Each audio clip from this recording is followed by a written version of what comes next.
وَلَقَدْ اور البتہ تحقیق تم نے جان لیا الذین ان لوگوں کو جو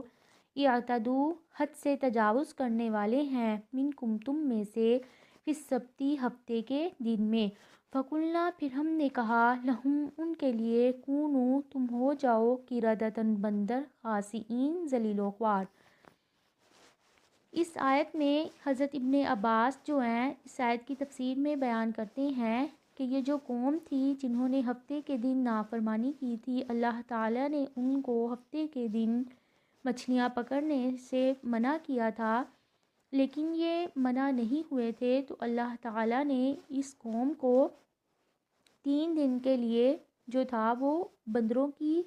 شکل میں مسخ کر دیا تھا، اور 3 دن کے بعد یہ سب لوگ جو تھے وہ مر گئے تھے۔ تو حضرت ابن عباس بیان کرتے ہیں کہ یہ جو قوم تھی یہ حضرت